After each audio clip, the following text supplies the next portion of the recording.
सभी का pop nation और वैल्यू नेशन पॉडकास्ट पे। मैं हूं आपका होस्ट तरुण मिश्रा। आज वापस आ गए हैं। खाली खाली सा दिख रहा होगा। खाली खाली सा इसलिए है क्योंकि आज एक बहुत ख़ास मेहमान हमारे स्टूडियो में पधारे हैं। आजू बाजू से नहीं, सीधा कनाडा से उड़कर आए हैं। पहले तो स्वागत करिए हमारे पुराने मित्र, पुराने दोस्त कुणाल धवन जी का। बहुत बहुत स्वागत आपका पॉप स्टूडियो के अंदर, पॉप मैंशन में। Thank you for calling me. और साथ साथ बात करने में आज फिर से हमेशा की तरह on the PCR Manik Khajuria आपको दिखेंगे।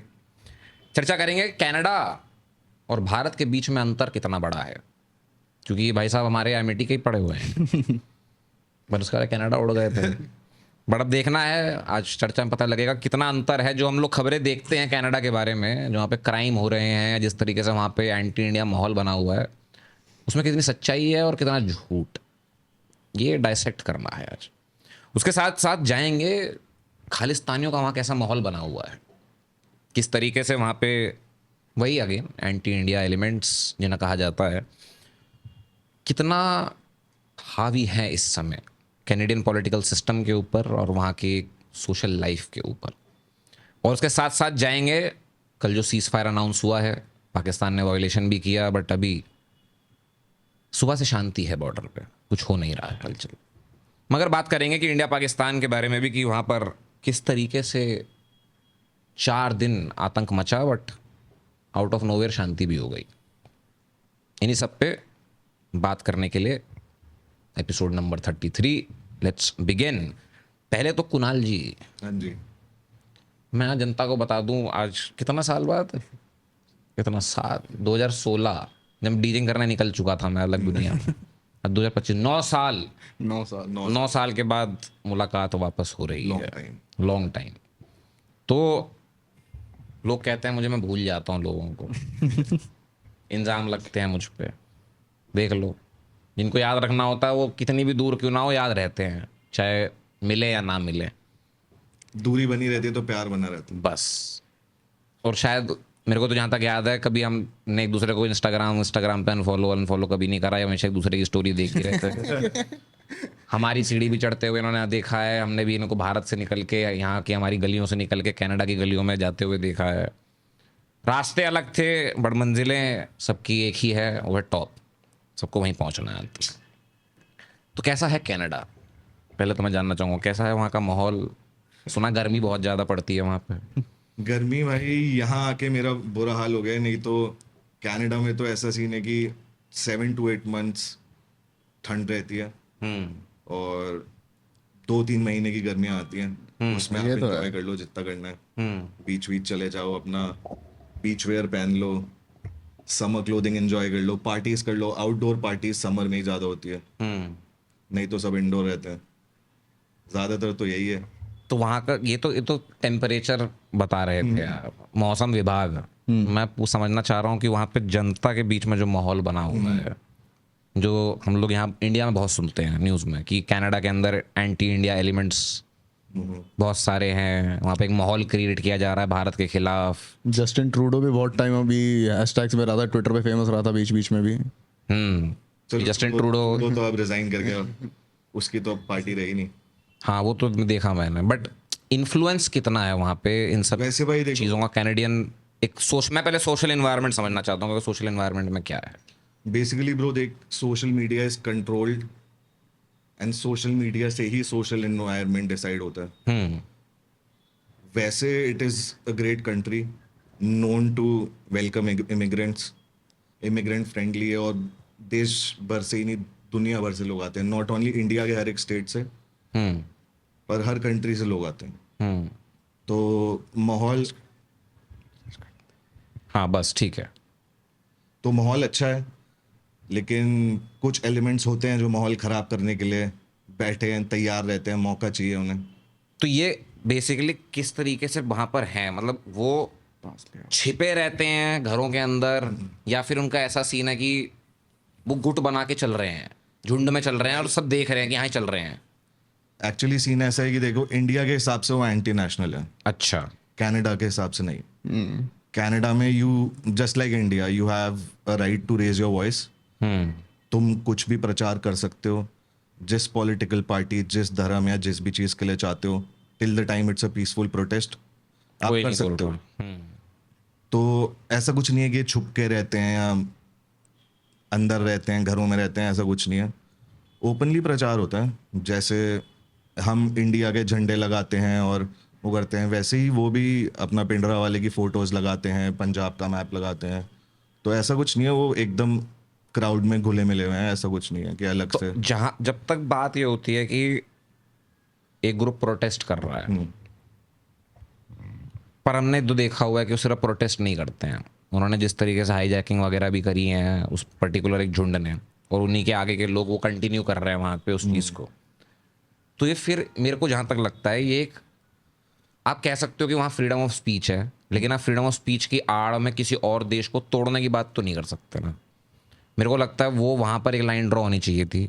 आप प्रोटेस्ट कर रहे हो, लेकिन जब आप किसी और, अब यहाँ से बैठ के मैं कनाडा को बोलूँ कि भाई कनाडा कंट्री नहीं है, 51st स्टेट है डोनाल्ड ट्रंप का, यूएस का, ठीक है। भाई बेसिकली प्रोपोगंडा है, ठीक है। और जो जितना मैं जानता हूँ, जितनी मेरी नॉलेज है, जितना मैंने देखा है, don't take my word for it, but जितने भी खालिस्तानी सपोर्टर्स हैं, ऑल ऑफ देम आर मतलब कैनेडियन बॉर्न। वो अब इंडिया कभी आए भी नहीं है।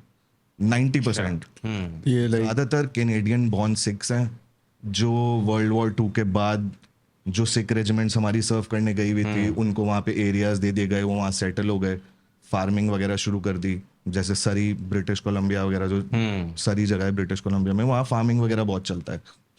तो ये लोग ऐसे आए थे कि वर्ल्ड वॉर के बाद सिख्स वहाँ पे आ गए, काफ़ी पॉपुलेशन बढ़ गई, पूरा उन्होंने इस्टेब्लिश कर दिया। तो अब ये क्या है कि ऐसा कुछ नहीं, मतलब पॉकेट्स है। जैसे आप देखो कि सरी, ब्रिटिश कोलंबिया, ओंटारियो में ब्रैम्पटन, माल्टन, ये इनकी पॉकेट्स हैं। और ये सारा है प्रोपेगेंडा, और कुछ नहीं है, बस पॉलिटिक्स है, मनी मेकिंग स्कीम्स हैं। उस इससे तरह पैसे बनाते हैं ये लोग। बनाते हैं क्योंकि डोनेशंस लेते हैं। अच्छा, डोनेशन से ही चलती हैं ऐसी पार्टीज या जो भी आप कह लो। तो जितने सिख हैं जो सपोर्ट करते हैं, वो डोनेट करते हैं पैसे। तभी तो रैलीज निकालोगे, तभी तो आप करोगे ये सब, प्रोटेस्ट करोगे, रैलीज निकालोगे, उसके लिए कैपिटल चाहिए। तो डोनेशंस मिलते हैं इनको। और तो इंडिया में जो ये प्रोटेस्ट होते हैं यहाँ पर, फार्मर्स प्रोटेस्ट वगैरह, इसके अंदर भी हम लोगों ने ये देखा है कि बहुत सारा पैसा बाहर से आता है, फंड होता है। तो वही मैं कह रहा हूँ ना, फंडेड चीज है ना भाई। तो एक तरीके से बंदे को अगर खुद पैसा मिल रहा है तो वो क्यों नहीं करेगा? उसको क्या फर्क पड़ रहा है कि सामने क्या है? उसको बस अपने मतलब, अपने से मतलब है, पैसा आ रहा है। भाई 2 टाइप से आता है पैसा। जैसे आपने फार्मर प्रोटेस्ट की बात करी, तो फार्मर प्रोटेस्ट में भी 2 एंगल्स हैं। एक एंगल है कि जो यहाँ पे रहते हैं, जिनके बच्चे बाहर चले गए, जो जाके अच्छा कमा रहे हैं, अच्छा कर रहे हैं, वो अपनी फैमिली को सपोर्ट करने के लिए पैसा भेजते हैं। या जैसे जो फार्मर्स हैं, वो सपोर्ट करने के लिए भेजते हैं अपने फैमिली को। और दूसरा है जो डोनेशंस और इन जरियों से आता है, वो तो पूरा का पूरा जंजाल जो था खोल के रख दिया। हवाला चलता है। हाँ, वाला। तो हवाला के थ्रू पैसा किसी भी कंट्री में आप इधर उधर कर सकते हो, कोई और कोई ट्रेसेबल नहीं होता। हाँ, तो वही चीज़ आ जाती है ना कि जब तक आप प्रोटेस्ट कर रहे हो किसी चीज़ के लिए पीसफुल, तब तक ठीक है। बट जब आप एक्टिविटीज़ फंड करना शुरू कर देते हो ना, जिसकी वजह से कहीं और पर माहौल ख़राब हो रहा है उस देश के अंदर, तब फिर वो टेररिज्म में आ जाता कहीं ना कहीं, या मिलिटेंसी में आ जाता, जिसको मैं मानता हूँ। अब मैं यहाँ से इंडिया से बैठ के कहना शुरू कर दूँ कि भाई मैं तो अमेरिका के 2 टुकड़े करूँगा, वेस्ट कोस्ट को अलग बनाऊंगा, ईस्ट कोस्ट को अलग बना दूंगा, और यहाँ पर रैलियाँ निकलनी शुरू हो जाए, ठीक है। फिर हम यहाँ से पैसा भेज के वहाँ पे फंड करना भी शुरू कर दें, वहाँ पे जो क्रिप्स और वो जो गैंग्स हैं, ब्लैक स्किन, फंड करना शुरू कर दें कि भाई तुम ईस्ट तोड़ो, उसको बनाओ अपना एक अलग कंट्री, वेस्ट तोड़ो, उसको बनाओ एक अलग कंट्री। क्या होगा, क्या माना जाएगा यहाँ पर जो इंडिया से अगर कोई ये चीज़ कर रहा होगा? टेररिज्म। ये तो भाई वही बात है कि हाँ, अपने देश में हो तुम, यहाँ से कुछ बात करते हो, तुम एंटी नेशनल चीजें करते हो, ऑब्वियसली टेररिज्म है। But since you are in a different country, वहाँ पे यहाँ की गवर्नमेंट का डायरेक्ट कोई कंट्रोल नहीं है, कोई से नहीं बट है। फिर उससे एक चीज़ इफेक्ट नहीं होती है। जब आप कहते हो कि हम एज अ डेमोक्रेसी किसी और डेमोक्रेसी या किसी और कंट्री की सोवरेनिटी पे बात नहीं उठने देंगे, तो जब आप ऐसे प्रोटेस्ट अलाउ कर रहे हो अपने देश के अंदर, तो आप ऑटोमेटिकली अलाउ कर रहे हो अपने देश से किसी और देश की सोवरेनिटी के ऊपर सवाल उठाना। भाई बेसिकली वो करते पीसफुल प्रोटेस्ट ही हैं, बट सिंस कुछ एलिमेंट्स होते हैं बीच में, जैसे यहाँ पे भी अगर कोई प्रोटेस्ट हो रही है, तो प्रोटेस्ट को दंगे बनने में ज़्यादा टाइम नहीं लगता। 2-4 लोग भी अगर अंदर भड़काने वाले हों भीड़ में बस वो भड़क भी जाएगा। तो दंगे भड़क जाते हैं।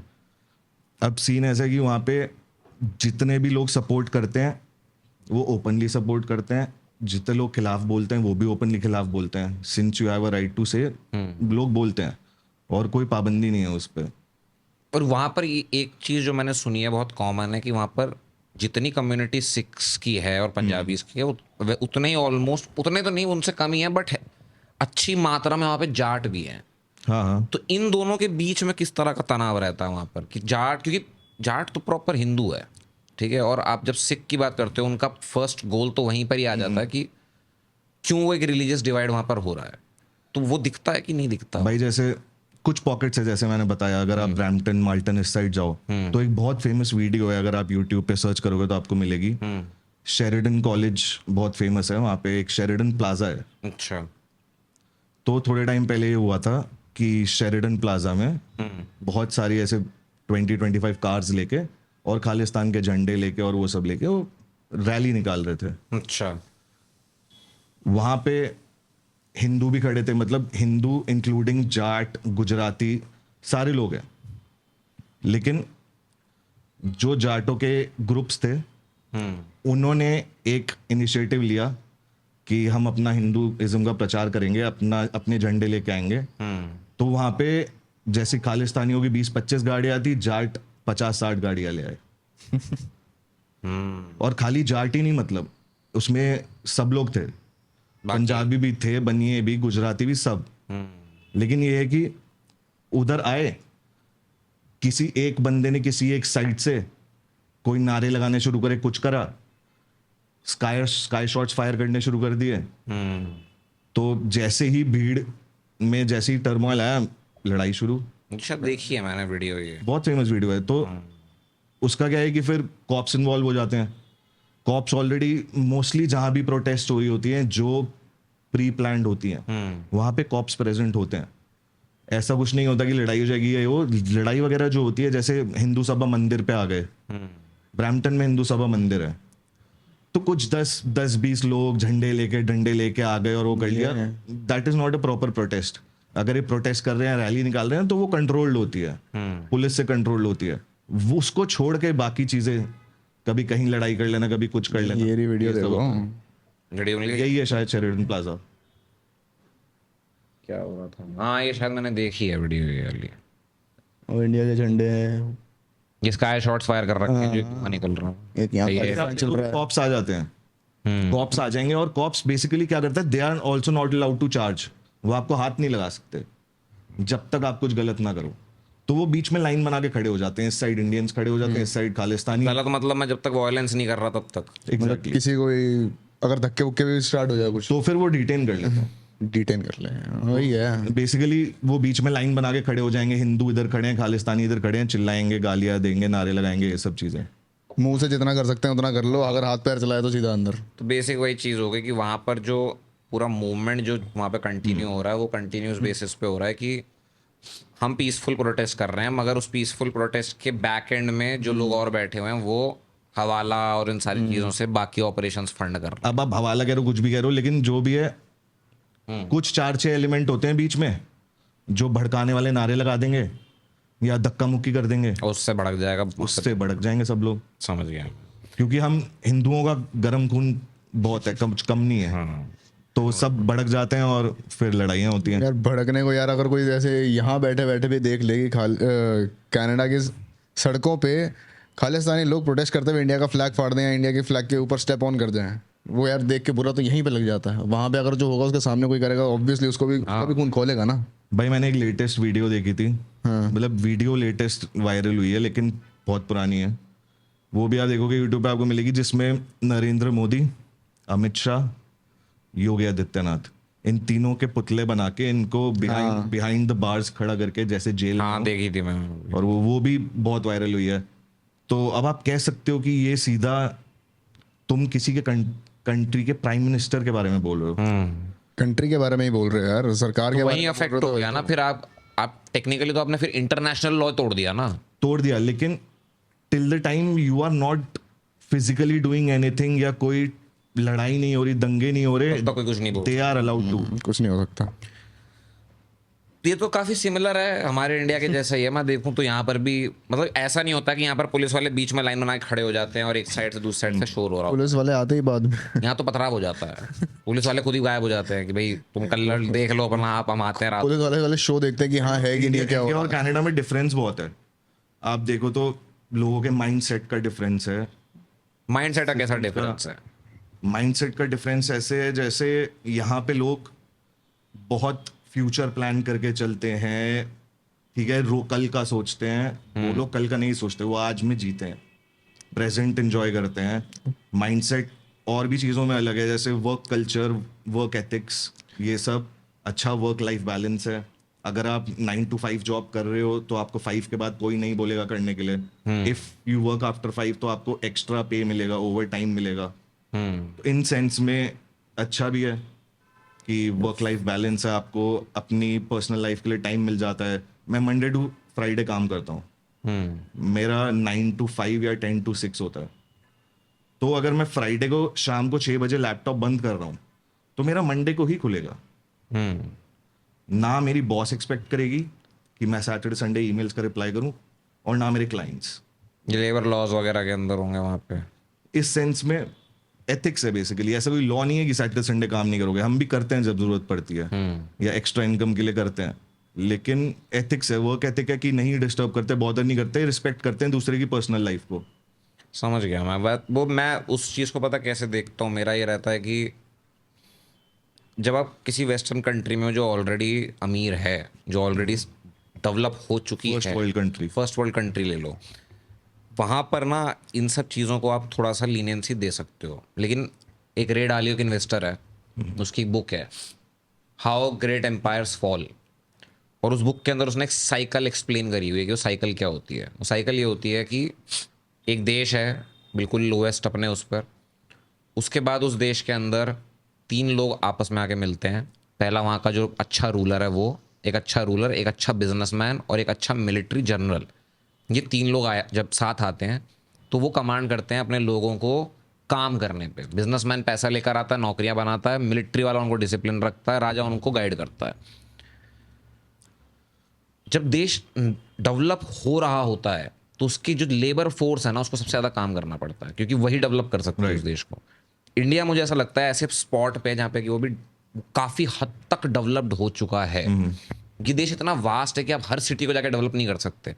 बट क्या अगर उठा के देखें टॉप की जो टॉप 20 या टॉप 10 के अंदर भी अगर लिस्ट हम उठा के देखें तो उसके अंदर इंडिया की सिटीज़ आती हैं, मेजर सिटीज़ में। बात सिर्फ इतनी है कि जब देश चढ़ रहा होता है तो जब उसके लोगों को काम करना पड़ता है, बट जब देश डेवलप्ड हो जाता है ना तो लोगों को काम करने की बहुत ज़रूरत नहीं पड़ती। राइट। प्रॉब्लम ये होती है कि जब वो वाला स्टेज आ जाता है ना किसी भी देश का, वहाँ से फिर नेक्स्ट स्टेप होता है वापस डाउन, क्योंकि अभी प्रोडक्टिविटी डाउन हो रही है।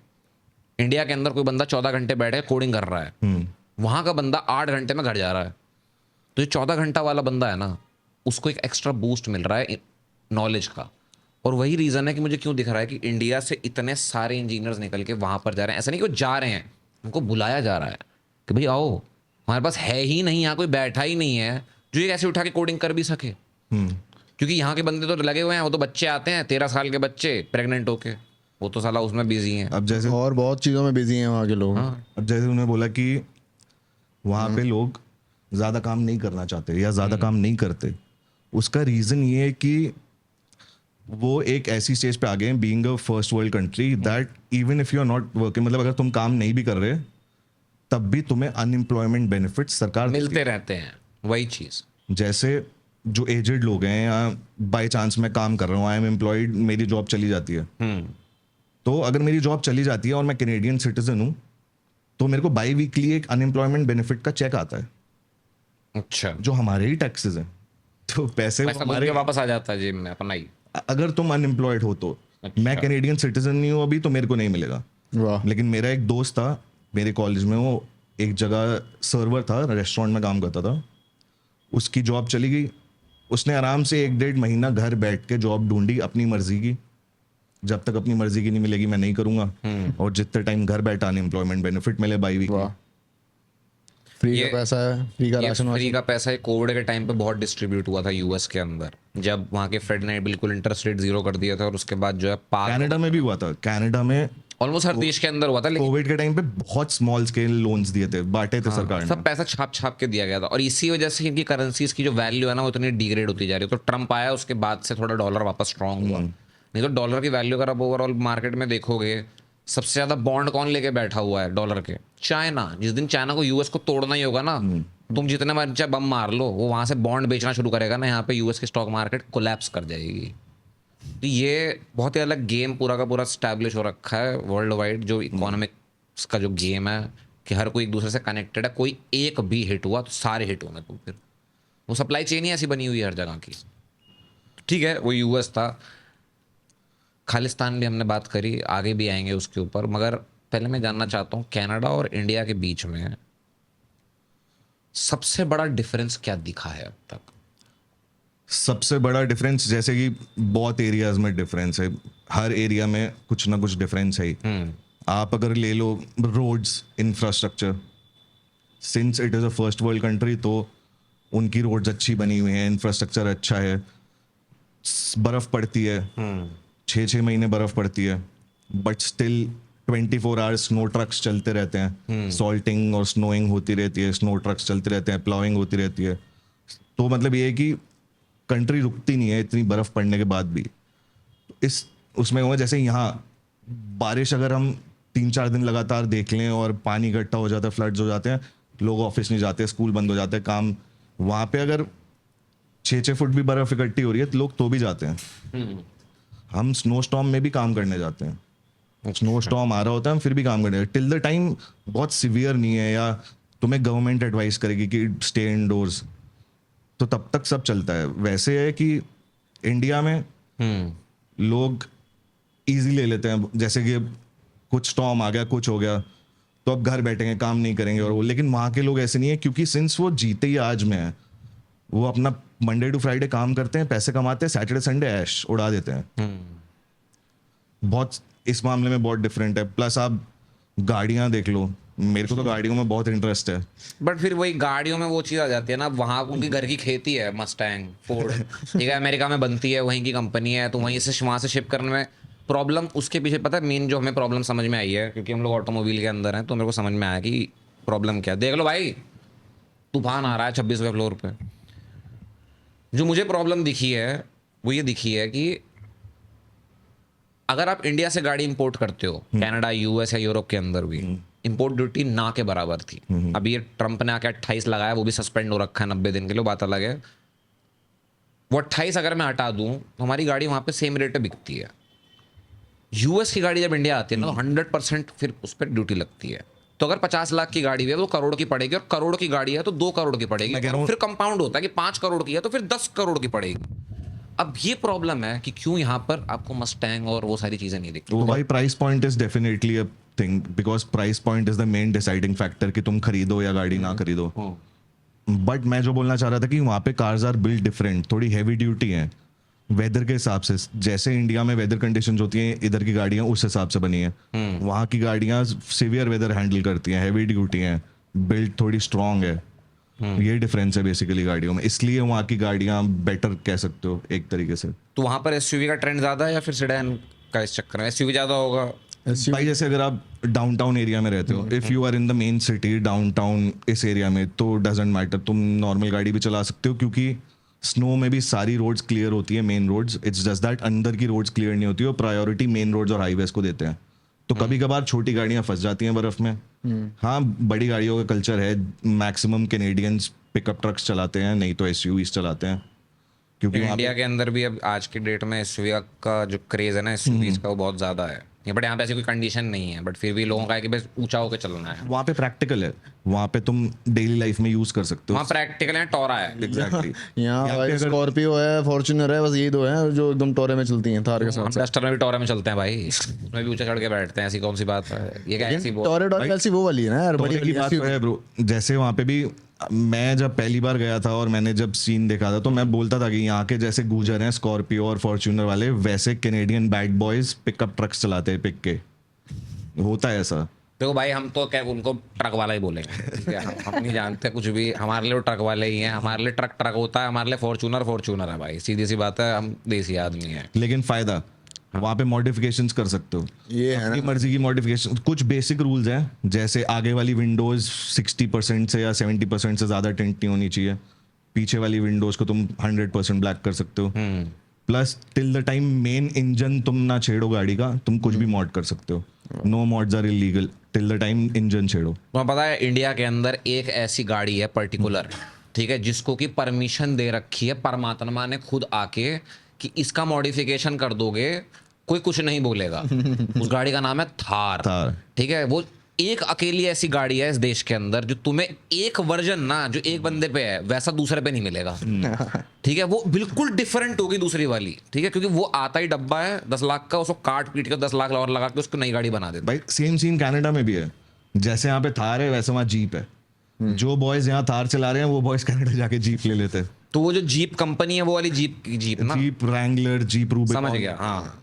बड़ी जीप जैसे थार है वैसी ही सेम लुक होती है, सेम मॉड्स होते हैं, और बड़े बड़े टायर लगा के फ्लैशी गाड़ी बना के। भाई इंडिया के अंदर जीप का इतना क्रेज नहीं है, मेरे को लगता है 50 लाख का अगर कोई गाड़ी लेने जा रहा है तो जीप की जगह वो फिर फॉर्च्यूनर प्रेफर करता भाई है। जीप का क्रेजी इवॉल्व हो गया ना थार में।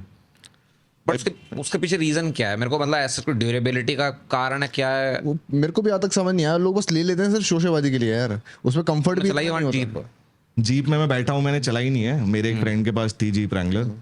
तो कंफर्ट की बात इन गाड़ियों में नहीं होती बेसिकली। ये इंडिया में तो बेकार है। मैं जो गाड़ियाँ रफली चलाने के लिए हैं, ऑफ रोड या रफ ड्राइविंग के लिए, और बेसिकली तुम कंफर्ट नहीं ढूंढते, बट एज सच इतनी अनकंफर्टेबल भी नहीं होती। बस ये कि जीप में थोड़ा लेग स्पेस वगैरह मेरे को कम लगा। जैसे मैं 5'11" 6 फुट का हूँ, तो ये भाई साहब जो है लेके चलते थे एक जमाने पे लेग स्पेस की कमी की वजह से, मैं बता रहा हूँ पहले तुम्हें। तो हाँ। यही है डिफरेंस। बाकी जीप वहाँ बहुत चलती है, जैसे यहाँ पे इसलिए नहीं चलती क्योंकि बाइंग कैपेसिटी यहाँ पे इतनी महंगी कर दी है कि उस रेंज में तुम कोई इंडियन मॉडल। वही हो गया ना, वो गाड़ी महंगी नहीं है इंडिया के लिए, बट वो जब वही इम्पोर्ट ड्यूटी और एक्सपोर्ट ड्यूटी सारी चीज़ें लगना शुरू होती है तब फिर उसका भागता है प्राइस ऊपर। वरना क्या है, वो हमारी क्रेटा से अच्छी है क्या? भाई अब तुम वहाँ छोटी छोटी चीजें देख लो यार, बाइक्स देख लो, जैसे यहाँ पे हार्ले डेविडसन है। अगर तुम्हें एक अच्छी हार्ले लेनी है 10-12 लाख तो चाहिए ही, स्टार्टिंग मॉडल कोई ले। इंडिया में? हाँ, इंडिया में 10-12 लाख अब नहीं चाहिए। अगर छोटी, जब से पल्सर ने बनानी शुरू करी थी ना बीच में, तब वो बाइक का रेट मैं लिटरली बता रहा हूँ 4 लाख तक गिर गया था। वो तो 500cc वाली है। हाँ, वही, जो वही। 500cc है, मैं कह रहा हूँ अच्छी बड़ी हार्लेस जैसे इंडियन बाइक्स हो गई, बड़ी बाइक्स, वो भी वहाँ रीजनेबल है, जस्ट बिकॉज ड्यूटीज कम है, टैरिफ्स कम है और ये सब। स्प्लेंडर चलती है वहाँ पे? नहीं, स्प्लेंडर को मैंने थोड़े दिन पहले आने से पहले बुलेट जरूर देखी है, बुलेट चलने लग गई है। बुलेट तो वैसे भी Tasty वाला। इंटरनेशनल बिकती है अभी यार। इंडिया से मंगवा के बाइक और उसको रजिस्टर करके कैनेडियन नंबर मैं तो देखे कनाडा में ऑटो भी चलते हैं आजकल। ये भी मैं देख रहा हूँ कि लोगों का शौक हो रखा है, वहाँ पे ऑटो चला रहे हैं मॉडिफाई करके, अंदर ऊपर लगा के एक बंदा। ऐसे मतलब रोड पे चलते हुए तो मैंने नहीं देखा, लेकिन वहाँ पे यूज करते हैं। जैसे रेस्टोरेंट्स है, इंडियन थीम का रेस्टोरेंट है, वहाँ ऑटो वॉटो लगाए हुए हैं, इंडियन ट्रक लगाया हुआ है और ऐसी चीजों के लिए, शो पीस के लिए, लेकिन ऐसे सड़कों पे नहीं बस। शो के लिए। और इसके लिए सड़कों पे तो नहीं दिखा, ऑटो कहाँ से चलेगा सड़कों पे? 100 की स्पीड पे चलानी है आपको गाड़ी। कोई दिक्कत नहीं है, भगा देंगे मॉड करके ही उसको यार, इंजन जब तक नहीं छेड़ रहे। अच्छा, वहाँ पे 100 मिनिमम है? मतलब जैसे तुम इनसाइड रोड्स पे हो, हाईवे पे एंटर करते हो तो तुम्हें 100 रीच करना है। वैसे 50-60 की लिमिट होती है अंदर रोड्स पे। अगर कहीं साइन बोर्ड नहीं है तो यू हैव टू अज्यूम कि 50 है। लेकिन जब तुम हाईवे पे मर्ज करते हो तो तुम्हें 100 की स्पीड में मर्ज करना है, क्योंकि पीछे से गाड़ियां 100-120 पे आ रही हैं, तो वो बैंग कर जाएंगी पीछे से अगर तुम सही स्पीड पे मर्ज। और मिनिमम स्पीड का है ना यहाँ पे। ड्राइविंग टेस्ट में फेल हो जाते हैं लोग। तो ड्राइविंग पर ही आने वाला था कि वहाँ पे ड्राइव करना और इंडिया में ड्राइव करना कितना अंतर है दोनों में? क्योंकि यूएस का तो मैंने सुना हुआ है और इंडिया का भी सुना हुआ है कि तुमने इंडिया में ड्राइव कर ली तो फिर दुनिया के अंदर किसी भी कोने में जाके तुम गाड़ी चला सकते हो। ये बात सही है कि इंडिया में अगर तुम चला लो तो तुम किसी भी देश में गाड़ी चला सकते हो, क्योंकि इससे ज्यादा जनता कहीं नहीं है। ठीक है, लेकिन वहां पे क्या है, थोड़ी सिस्टमैटिक ड्राइविंग है, डिसिप्लिन्ड है। वहाँ सड़कों पे गाय नहीं मिलती ना। स्ट्रे एनिमल्स नहीं आते, मतलब आ जाते हैं, वैसे इसका भी बहुत सीन है। वहां पे डियर आ जाता है, और शेर आ जाता हो, भालू आ जाते होंगे रात को निकल के। मूस आ जाता है, बहुत इंसिडेंट होते हैं, एक्सीडेंट्स होते हैं, मूस से टकरा जाती है गाड़ी। और मूस होता है मतलब डियर, जैसे हम नॉर्मल डियर देखते हैं उससे 3 टाइम्स या 4 टाइम्स साइज में, तो गाड़ी जान से मार गाड़ी खत्म हो जाती है। मूस ट्रक में लगता है तो ट्रक तक रुक जाते हैं, इतना हेवी एनिमल होता है। तो ये सब तो वहाँ भी होता है, बट बेसिक सीन ये है कि वहाँ पे पेडिस्ट्रियंस को राइट ऑफ वे है, जो तुमसे छोटे हैं, जैसे जो पैदल चल रहे हैं, टू व्हीलर पे, तुम्हें उन्हें राइट ऑफ वे देना है। यहाँ की तरह नहीं दबा के चलो कि मैं भाई यहाँ चल रहा हूँ मैं दबा दूंगा। नहीं भाई, ये मैं बता रहा हूँ, मैं बाइक भी चलाया हूँ, मैं गाड़ी भी चला रहा हूँ, और मुझे पता है कि बाइक वाले यहाँ पे सबसे बड़े हरामजादे होते हैं। मजाक से हट के बोल रहा हूँ मैं, वो अपनी सांप बना के निकालते हैं, सांप बना के निकालते हैं भाई कहीं सड़कों से भी पे। निकालेंगे भाई वो। और आप देखो बाइक, देखो इंडिया में पता है क्या सीन है, वहां हो सकता है उनको राइट दे दियो, क्योंकि वहां पर ना गाड़ी वाले ताबड़तोड़ होंगे कि भाई तुम आ जाओ, मैं तो चढ़ा दूंगा। ऐसे बाइक को राइट ऑफ वे नहीं है जैसे पेडिस्ट्रियंस को है, पैदल चलने वाले लोगों और इन सबको जो फुटपाथ पे चल भाई रहे हैं। यहाँ पर बाइक वो का भी- क्या सीन है कि बाइक तुम गाड़ी की तरह चलाओगे, अच्छा। बाइक गाड़ी की तरह चलेगी। ऐसे अगर रेड लाइट पे खड़े हो तो तुम दो गाड़ियों के बीच में जाके बाइक, हाँ वही तो चीज है सबसे बड़ी। You have to treat it as a car. तुम एक गाड़ी अगर आगे लगी तो उसके पीछे ही बाइक लगाओगे और दूसरा बंदा तुम्हारे पीछे ही गाड़ी लगाएगा। बीच में ऐसे घुसा के, या रेड लाइट हुई और सबसे आगे जेब्रा क्रॉसिंग पे चले गए। बट वही चीज है ना, देखो तुम्हारे यहाँ बाइक का इशू तो सॉल्व हो गया ना, हमारे यहाँ पता है आजकल बाइक सबसे बड़ा इशू नहीं है, हमारे लिए ई रिक्शा सबसे बड़ा इशू है। वो कहीं भी घुस जाते हैं, और जैसे वहाँ पे पेडेस्ट्रियन को राइट है ना, यहाँ पर पेडेस्ट्रियन ने अपनी राइट बना ली है। वो कहता है कि जमीन मेरे बाप की है, ये सड़क मेरे बाप की है, मैं तो बीच में चलूंगा, तुम्हें गाड़ी जहां से निकाल लियो निकाल लेना भाई, ठीक है, मैं मरा तो तू ही जेल जाएगा, तो मैं तो बीच में चलूंगा सड़क। ये तो नहीं होता होगा ना कनाडा में। भाई वही थोड़े, मैं क्या बोलूँ, हम लोग थोड़े सेंसिबल हैं या वहां जाके हो जाते हैं। अब जैसे मैं भी अगर यहाँ गाड़ी चला रहा हूँ तो मैं बिना इंडिकेटर डाले कट मार देता हूँ। सिविक सेंस है ना वहाँ पे भी थोड़ी सी, एग्जैक्टली। और रहने का समझ आ जाती people है are educated from the basic level ना, कि तुम्हें क्या, तुम्हारे राइट्स हैं, तुम्हारी क्या ड्यूटीज हैं, तुम्हें क्या करना है, और ये सब ये तो वही- रिस्पेक्ट करते हैं। अगर मैं वहाँ गाड़ी लेके जा रहा होता हूँ, सामने से कोई और गाड़ी आ जाती है, तो यहाँ की तरह नहीं होता कि पहले मैं आया हूँ मैं जाऊंगा। वहाँ रिस्पेक्ट करते हैं कि पहले आप चले जाओ, पहले आप चले जाओ। या यहाँ जैसे नहीं स्टॉप होता ये साइन है, अगर आपको स्टॉप साइन पे आता है, ऑलवेज स्टॉप साइन होता है, जो भी गाड़ी उस स्टॉप साइन पे आती है उसको रुकना है। तो वहाँ पे first come first serve, whoever approaches the stop sign first वो पहले निकलेगा। तो लोग उसे रिस्पेक्ट करते हैं। ऐसे नहीं कि कोई आगे रुका स्टॉप साइन पर और तुमने पहले निकाल ली, नहीं तो एक्सीडेंट होगा, क्योंकि गाड़ियां तेज चलती हैं। ये मुझे लगता है जो पेशेंस का जो पूरा का पूरा प्रॉब्लम है ना, सिर्फ गाड़ियों के साथ नहीं है, ये आपको हवाई जहाज के अंदर भी दिखेगा। कनाडा के अंदर फ्लाइट लैंड होती होगी तो लोग खड़े होके लैंड होते समय भागना शुरू नहीं करते होंगे कि भाई मैं कूद जाऊंगा फ्लाइट से बाहर, ऐसे नहीं करते होंगे वो। भाई ये हर जगह होता है, ये वहां भी होता है। ये हर जगह होता है। लोग, इंसान सेम है सारे देश के, बस ये है कि पढ़े लिखे अलग है, या अपब्रिंगिंग अलग है, कल्चर अलग है। इंसान तो हर देश में सेम है। वहां पे भी लोग ऐसे हैं जो रश में है, जिन्हें जल्दी है और वो करना है, लेकिन वही है कि वहां जाके आप थोड़ा पेशेंस सीख लेते हो, सीखनी पड़ती है, मजबूरी है।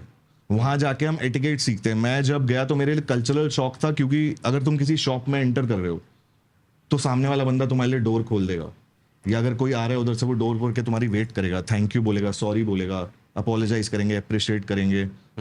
तो कल्चरल वही चीज है ना, तुम्हारी सराउंडिंग जैसी है तुम वैसे रहते हो। अगर तुम्हारे सराउंडिंग में ही ऐसे लोग हैं कि जो भाई साहब पहले मैं करके आगे घुस रहे हो, तो तुम भी कहोगे कि नहीं भाई तू कैसे जा रहा है, मैं जाऊंगा। अब हमारे- अगर सामने वाला बंदा ही तुम्हें कहते कि भाई प्लीज आप जाइए, तो अगले बंदे को तुम भी कहोगे कि भैया तुम ही जाओ। एग्जैक्टली और क्या। हमारे देसी बंदे वहां जाके सब फॉलो करते हैं, हाँ, यहाँ नहीं करते कोई। यहाँ पता है ना बाप की सड़क है और कहाँ जाएंगे वो। ये वही चीज है, हाँ, नहीं तो अगर किसी को आपने देख लिया फाइन लग जाएगा। फाइन लग जाएगा। और ये है कि यार मेरे आसपास के 4 लोग जब उस चीज को मान रहे हैं और मैं नहीं मानूंगा, तो वो 4 लोग मेरे बारे में क्या सोचेंगे। यहाँ पर ये है कि भाई वो मेरे दूसरे वाले ने तो शराब पी के रहा तो गाड़ी ठोक दी, उसने तो ठुल्ले में चाटा बजा दिया उसने, तो मैं भी वही करूंगा भाई फिर वही तो। मैं भी वही करूंगा और क्या करूंगा। ठीक है, तो वही चीज है कि जो इसने बोला कि संगत का surrounding- असर, संगत का असर, कि भाई संगत क्या है आपकी।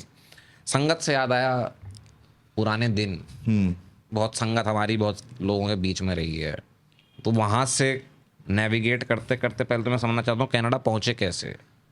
कनाडा भाई, मैंने इंडिया में लॉ करी थी, तेरे को पता ही है।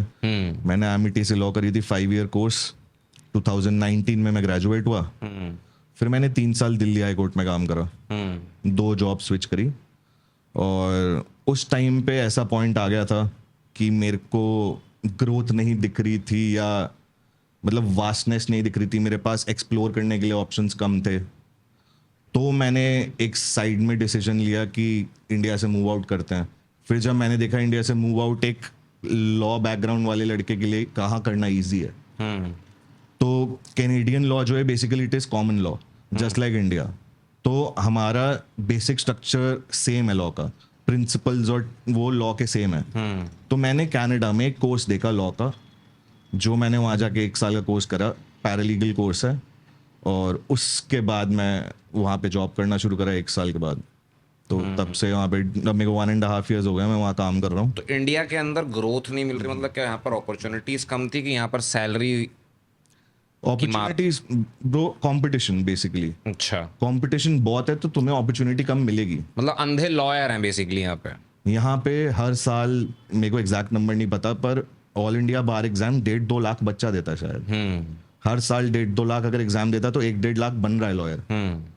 वहाँ पे ऐसा नहीं है। वहाँ पे लॉयर्स की या अच्छे एजुकेटेड मतलब प्रोफेशनल डिग्रीज की वैल्यू है, क्योंकि कैनेडियंस ज़्यादा नहीं करते।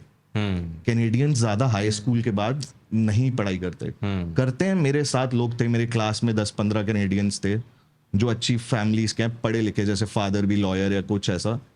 तो लोग करते हैं, लेकिन बहुत कम परसेंटेज ऑफ पॉपुलेशन है जो हायर स्टडीज के लिए जाता है आफ्टर हाई स्कूल। जनरली वहाँ पे क्या है, ट्रेड्स, लोग एक चीज़ में परफेक्ट हो जाते हैं और उसको अपनी लाइफ स्किल बना लेते हैं और वही काम करते हैं जिंदगी भर। जैसे वहाँ पे कारपेंटर्स, इलेक्ट्रीशियंस, प्लम्बर्स और ये सब। अब एक बंदा हाई स्कूल से निकला, उसने प्लम्बर की अगर ट्रेनिंग ले ली तो फिर वो काम करना शुरू कर देता है, because no job is a odd job. कोई जॉब ऑड जॉब नहीं है। यहाँ पे हम प्लम्बर वगैरह, इलेक्ट्रीशियन की जॉब्स को as a odd job treat करते हैं, विच इज रॉन्ग, नहीं करना चाहिए। प्लस वहाँ पे पे है, मिनिमम वेज है 17.5 है, अभी शायद 17.75 हो गई थी। तो अगर तुम प्लम्बर हो, इलेक्ट्रीशियन हो, कुछ फर्क नहीं पड़ता, अगर इतने घंटे काम करो तुम्हें इतना पे मिलेगा। तो यही सारी चीज़ें जो मेरे को लगता है सबसे पहले तो जो कहते हैं ना, कॉस्ट ऑफ लिविंग हाई है, ये सारी चीज़ें कि वहाँ का मिनिमम वेज ही जब सेट है, आपको पता है कि भाई इस इंसान को मुझे बुलाना तो इतना पैसा देना ही पड़ेगा, राइट। तो उसके अकॉर्डिंगली फिर मेरी इनकम का बार सेट होना चाहिए ना। तो यही मेरे को लगता है इंडिया के अंदर जो बात ये है कि यहाँ पर क्यों प्लम्बिंग जॉब्स और इन सारी चीज़ों को उस तरीके से देखा जाता है, ये फिर से वही चीज़ आ जाती है, एक डेवलप्ड नेशन, एक अंडर डेवलप्ड। अब चेंज हो रहा है इंडिया में भी। हाँ, चेंज हो रहा है। और ये चेंज कैसे हो रहा है? सुलभ शौचालय, उससे मैं, क्योंकि प्लम्बर की बात हुई तो मेरे को टॉयलेट का एग्जांपल याद आया। इंडिया के अंदर एक चेन है सुलभ शौचालय जो पब्लिक टॉयलेट्स बनाती है। अब सोचो उस बंदे ने क्या सोचा कि मैं वॉशरूम बनाऊंगा सड़क पे। वो आज करोड़ों का मालिक है, ठीक है, सिर्फ इतनी सी बात पे। और अब इसी चीज़ को आज से 10 साल पहले कोई देखता कि भाई कोई शौचालय बनाने जा रहा है, लोग क्या कहते हैं उसको? राइट। वही चीज़ है ना, वो ग्रोथ की बात है कि आज से 50 साल पहले शायद बोलते, आज नहीं बोलते। भाई अगर लोग एजुकेटेड नहीं है तो अब सबके हाथ में फोन है। लोगों को फोन में देख के सब पता चल जाता है, क्या सही है क्या गलत, पता सबको होता है। बट मुझे लगता है फ़ोन जितना सुधारने के लिए बना था, या इंटरनेट जितना इंसान को आगे ले जाने के लिए, तो उतना ही और बिगाड़ भी रहा है। और मेजॉरिटी जनता को मेरे को जो दिखता है वो बिगाड़ ही रहा है। मैं फॉर एग्जांपल जैसे और जॉब्स की बात आई, हमारे घरों में आज से 10-20 साल पहले जो हेल्प्स थी, हाउस हेल्प्स थी, उन लोगों के बर्तन अलग होते थे। जैसे हमारी दादी, नाना, परदादा, ये लोग जो थे, वो काम करने वालों के बर्तन और उनका वो सब अलग रखते थे। आज की डेट में वो नहीं है। हमारे घर में कोई वाईफाई ठीक करने आता है तो हम उसे उसी ग्लास में पानी पिलाते हैं जिसमें हम पीते हैं। तो वैसे ग्रेजुअली चेंज हो रहा है। ऑब्वियसली टाइम लगेगा, बट हाँ, इंडिया चेंज हो जाएगा। लोग समझ रहे हैं, इंडियंस बहुत स्मार्ट है। इंडियंस से स्मार्ट रेस मैंने कहीं नहीं देखी। मैं कनाडा में 2.5 साल रह के आया हूँ। Indians are the smartest. तो टेक्निकली कहना चाहते हो कैनेडियन सारे मंदबुद्धि हैं बेसिकली? मन बुद्धि नहीं है। जो अभी तूने स्टार्टिंग में बात करी थी कि फर्स्ट वर्ल्ड कंट्री है, वो एक कंफर्ट लेवल पे आ चुके हैं। आलसी हो गए हैं। एग्जैक्टली, वो एक कंफर्ट लेवल पे आ चुके हैं जिसके आगे उन्हें काम नहीं करना। बट ये अपना खुद का डिमाइस भी तो कर रहे हैं, वो कर रहे हैं। अब ये उनके थॉट में ऐसा है ना कि भाई मैं क्यों काम करूं, मेरे लिए लोग काम करेंगे। और भाई लिए काम करने के लिए हम अगर इंडियंस और कहीं के नेशंस के लोग वहां जाके अपना धंधा पानी बना रहे हैं, तो यार उनको भी कोई दिक्कत नहीं है, उसको भी कोई दिक्कत नहीं है। बट आपका देश देखो, मैंने जो अब तक हिस्ट्री को जितना समझा है ना, जितने बड़े बड़े एम्पायर रहे हैं वो एक ही चीज के लिए लड़े थे, अपनी एग्जिस्टेंस को सेव करने के लिए। रोमन एम्पायर की लड़ाई थी जो आज भी वेटिकन सिटी एग्जिस्ट कर रही है, वरना नहीं करती। आज भी कहते हैं कि वो जो पोप का जहाँ पर वो रहते हैं, क्या नाम है उस जगह का, नाम मेरे को याद नहीं है, उसके नीचे एक लाइब्रेरी है पूरी की पूरी, जिसमें पिछले 2000 साल की हिस्ट्री पड़ी हुई है। वो नहीं खोलने देते दरवाजा उसका। और वो रोमन एम्पायर नहीं लड़ता तो ना आज इटली होता, ना रोम होता, वेटिकन सिटी, कुछ नहीं होता आज। ठीक है, इंडिया को ले लो भाई, सबसे ओल्डेस्ट सिविलाइजेशन बोलते हैं, है सबसे ओल्डेस्ट। है सबसे ओल्डेस्ट। हमारी जो संस्कृत लैंग्वेज, उससे पहले कोई लैंग्वेज आज तक मिली ही नहीं। सब वो साला डंडे बना रहे थे। 10,000 या 14,000 साल पुरानी जो भी ह्यूमन हिस्ट्री फर्स्ट रिकॉर्डेड है, हाँ, इंडियन है। इंडियन है, ठीक है। और यही सारी चीज़ें हैं कि जब मैं कुछ देशों को देख रहा हूँ इस समय, कनाडा, इंग्लैंड, खास करके इंग्लैंड, ठीक है, वो चलो कनाडा तो फिर भी बहुत बड़ा है, ठीक है, एक बार को वहाँ पर और भी पॉपुलेशन जाके किसी और डायरेक्शन में भी उस देश को घुमा सकती है, बट इंग्लैंड कितना बड़ा है, ठीक है, हरियाणा, उत्तराखंड, हिमाचल और तुम पंजाब लगा लो, इतना बड़ा होगा, ठीक है। वो देश रिप्लेस हो चुका पाकिस्तानियों से इस समय।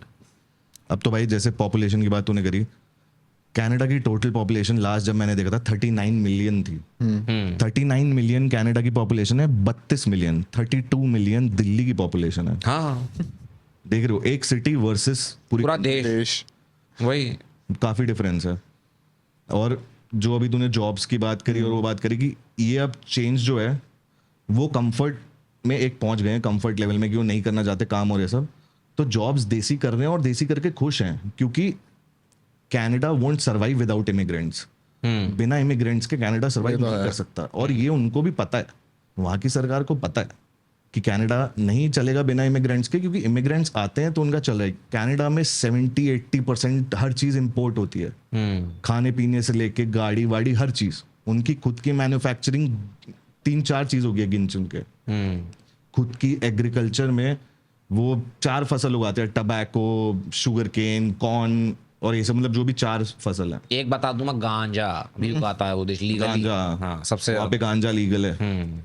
तो उनके पास अपनी 4-6 चीजें हैं। मेपल सिरप वो पूरे वर्ल्ड में एक्सपोर्ट करते हैं, तो उनकी खुद की कुछ चीजें हैं। बाकी 70-80% है, उससे ज्यादा में भी, मेरे को एग्जैक्ट फिगर नहीं पता, सब इम्पोर्ट होता है। और इन चीजों में इन्वॉल्व कौन है? सारे इंडियंस ही नहीं, मतलब इंडियंस, पाकिस्तानी, बांग्लादेशीज भी हैं, अफगानी भी होंगे, अफगानी हैं, हर जगह से लोग हैं, और सब लोग काम कर रहे हैं, सारे इमिग्रेंट्स काम कर रहे हैं। अब आप देख लो चाइनीज इमिग्रेंट बहुत हार्ड वर्किंग है। वहाँ पे जितने भी चाइनीज है रिच ही रिच है, क्योंकि वो हार्ड वर्किंग है। जैसे इंडियंस है, हार्ड वर्किंग है, पता है करना है, इतना काम करना है, इतना पैसा कमाना है, कमाएंगे। ऐसे भी तो चाइनीज होंगे जो सिर्फ अपने देश की सरकार से बात करा के छिपे हुए होंगे वहाँ पे पैसा वैसा लेके। ऐसे भी तो हो सकते हैं। अब पता नहीं भाई, देख कनाडा में एक बहुत बड़ा चैनल है लोगों का जो रेफ्यूज लेके और असाइलम लेके आते हैं। अब कनाडा बहुत स्ट्रिक्ट हो गया है उस बारे में कि किन लोगों को रेफ्यूजी स्टेटस देना है, किन लोगों को देना है असाइलम, क्योंकि लोग फेक डॉक्यूमेंट्स लगा के भी करते हैं जस्ट अपने देश से बाहर निकलने के लिए। तो असाइलम और वो सब है, लोग लेके आते हैं। मैं भी ऐसे एक बंदे को जानता हूँ जो पाकिस्तान से रेफ्यूजी स्टेटस पे कनाडा आया है। तो और ये अब चलो ठीक है, मैं मानता हूँ कि अभी कम कर दिया है, बट अगर मैं ये देखने की कोशिश करूँ कि कितनी नेटिव पॉपुलेशन कनाडा की बची है वहाँ पे, क्या परसेंटेज है उसका? तो ब्रो, कनाडा की नेटिव पॉपुलेशन के बारे में जो सच्चाई है, उन्हें इंडिजीनियस बोलते हैं, ठीक है। अलग अलग ट्राइब्स हैं, 10 तरीकों की ट्राइब्स हैं, जैसे इंडिया में ट्राइब्स होती हैं। तो जो इंडिजीनियस लोग हैं, बेसिकली ब्रिटेन ने रूल करा था, यूके ने रूल करा था। हुआ क्या था, इनकी काफी पॉपुलेशन होती थी, 80-90 मिलियन, बट अब ये नेटिव अमेरिकन की बात हो रही है ना, जिनको नेटिव अमेरिकन इंडियंस बोलते हैं इन्हें। हाँ वही इंडियन, रेड इंडियंस या इंडियन। हाँ, रेड इंडियंस। तो उसमें भी ये अपने आप को इंडियंस नहीं बोलते, उसमें अंदर अंदर अलग ट्राइब्स हैं, मोहॉक्स, एस्कीमोज, ये बहुत सारी ट्राइब्स हैं। वो अपने आप को एज इंडियन आइडेंटिफाई नहीं करते, हम उन्हें एज इंडियन आइडेंटिफाई करते हैं। तो इन लोगों की पॉपुलेशन अब बहुत कम हो गई है, क्योंकि जब यूके ने टेक ओवर करा तो उन्होंने इंडस्ट्रीज बनाई, सब बनाया, उन्होंने इनको रिजर्व लैंड्स दे दिए। अच्छा, जैसे मेन उधर इनको इंडस्ट्रियलाइजेशन, ग्लोबलाइजेशन करना था, इंडस्ट्री सेटअप करनी थी, जो भी करना था, इंफ्रास्ट्रक्चर बनाना था, घर बनाने थे। इन्होंने साइड में जो, जैसे बहुत बड़े बड़े प्रोविंसेस हैं, कनाडा रशिया के बाद आई गेस सबसे बड़ा लैंड मास वाला कंट्री है, तो उनको डिस्टेंट प्रोविंसेस में दूर दूर कर दिया। इनको अलग अपना रिजर्व लैंड दे दिया कि तुम यहाँ रहो, यहाँ करो। बहुत राइट्स भी हैं उनके पास, बट वो बहुत कुछ झेल के आगे भी आए हैं। जैसे इंडिया में होता था पुराने टाइम में, क्लासिज्म और ये सब, समझ गया मैं। जैसे दलित अनटचेबल ये वो होता था, वैसे वहां पे भी मतलब अनटचेबिलिटी का ऐसा कुछ नहीं था, लेकिन अलग तरीके से देखते थे उनको। ये तो आज भी होता है, ऐसा कुछ नहीं है कि उस समय होता था। आज भी होता है but not on the face. हाँ, पीछे पीछे चल रहा है, छोटे छोटे एरियाज में चल रहा है वो चीज़। आपस में लोग बात कर लेते हैं लेकिन कोई अपफ्रंट नहीं बोलता, क्योंकि सबको पता है गलत है। तो जो वहाँ की नेटिव पॉपुलेशन है वो रिजर्व लैंड्स में है। बहुत लोग सिटीज में भी हैं जिन्होंने जॉब्स पकड़ लिए हैं, अपनी ट्राइब से बाहर आ गए हैं, टोरंटो, वैंकूवर, बड़ी बड़ी सिटीज में डाउनटाउन में रहते हैं। तो ऐसे भी लोग हैं। मेरे कॉलेज में भी एक इंडिजीनियस लेडी थी जो पढ़ाती थी, टॉक्स देती थी सबको। ये सब है इंडिजीनियस पॉपुलेशन, बट पूरी कनाडा की अगर पॉपुलेशन देखे तो कुछ परसेंट। समझ गया मैं। इसी से मैं एक चीज पे और आऊंगा जो बहुत कॉमन चल रहा है, क्योंकि हमने गांजे की बात करी थी अभी। एक जो मैं यहाँ से एक ट्रेंड बनता हुआ देख रहा हूँ, सिर्फ अमेरिका में नहीं, कनाडा के अंदर भी, वो है एक नया जो ड्रग आया मार्केट में, जो कह रहे हैं कि शायद चाइना सप्लाई कर रहा है, मगर वो मैक्सिकन गैंग्स ने जब कोकेन को जो है रिप्लेस कर दिया है उससे, और उसकी पूरी की पूरी उन्होंने सप्लाई चेन बना रखी है यूएस और कनाडा के अंदर। फेंटेनल कितना ज़्यादा वो प्रेवलेंट है कनाडा के अंदर पहले तो, क्योंकि यूएस में तो फैल चुका है। मायामी हो, आपका वेगस हो, या कैलिफोर्निया के साइड हो, या नॉर्थ में आ जाओ आप, न्यूयॉर्क हो, हर जगह फैल चुका है। अभी कनाडा में क्या सीन है इस चीज़ का? भाई जैसे फेंटेनिल है, फेंटेनिल का मेरे को फर्स्ट टाइम पता चला था कि हमारे ही जैसे, मैं वहाँ पे एक फर्म में काम करता हूँ, तो हम डेली अलग अलग टाइप के क्लाइंट से डील करते हैं। लैंडलॉर्ड एंड टेनेंट के मैटर्स में बहुत करता हूँ, तो हर टाइप के टेनेंट मिलते हैं। कुछ ड्रग ओवरडोज वाले, कुछ कोई ड्रग करता है, कुछ कोई ऐसे अलग अलग। एक बार पहले यहाँ पे जरा वीडियो दिखा दो इस पे खोल के कि ये क्या चल रहा है। Fentanyl। ये ज़ॉम्बी ड्रग है ये।